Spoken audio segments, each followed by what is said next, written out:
You know, let me get you the latest information about this breaking story that is happening right now, and it just started happening overnight.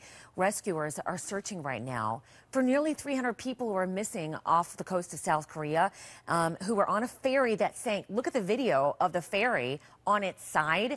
We just learned that a fourth person has died.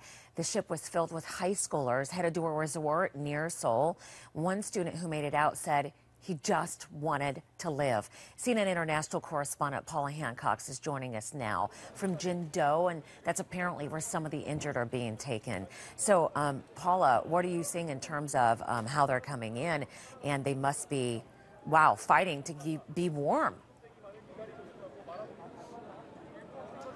Well, Robin, we haven't been seeing people come in over the past hour or so. This has really now become the staging point for the desperate parents who are waiting for any news about what has happened.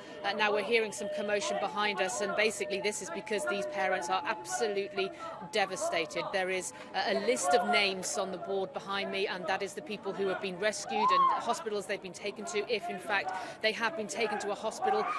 A group of families has just turned up, and they're desperately looking through those names to see if their child is on that list. So it is a heartbreaking scene here. You can hear cries behind me as parents realise that their child has not yet been found. So certainly it is a very tense situation, a very upsetting situation for the families here. And the search and rescue operation is still ongoing. We know that they are still trying to find some survivors in the waters. More than 300 though, sorry, almost 300, 291 still missing. Oh my gosh. How many hours ago has this been now, Paula? Well, it's now been 10.5 hours since we actually knew that the distress signal had been sent out about this ship. It was on its way from Incheon, just west of the capital, down to Jeju Island, just south. Some of the families are getting angry at this point. You can understand why they're angry. They're desperate that they have heard nothing about their loved ones. At this point, they're turning some of their anger on the journalists. Completely understandable. They have no one else to turn their anger towards.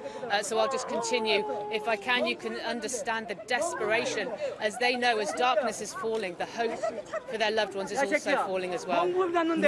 You can keep talking if you want, and tell your photographer he can turn off your light so that we're not attracting attention there if you're saying that some of the parents are turning on the journalists. But how heartbreaking. It has been hours now, and there are hundreds of people missing. Is there any hope, though, that perhaps private rescuers, people may have been coming up in private boats to help rescue some of these people, and that maybe some of the children were there?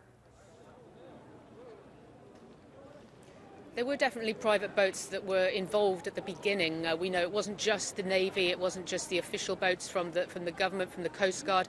There were also fishing vessels. Anyone who was in the area and in the vicinity was desperately trying to help this effort. But of course, at this point, we would have assumed that those boats would have come to the harbour close to Jindo here. This is just on the southwestern tip of South Korea, and this is where the rescued are being brought to. So I think as darkness is falling, then the desperation is definitely rising among these parents. They're worried that the worst could have happened, and of course these waters are very cold. Very, very cold. And we had a figure, Paula, that people could normally survive about 2 hours in those cold waters if they were found. Paula, thank you so much, and our heart goes out to the parents and you witnessing this as well.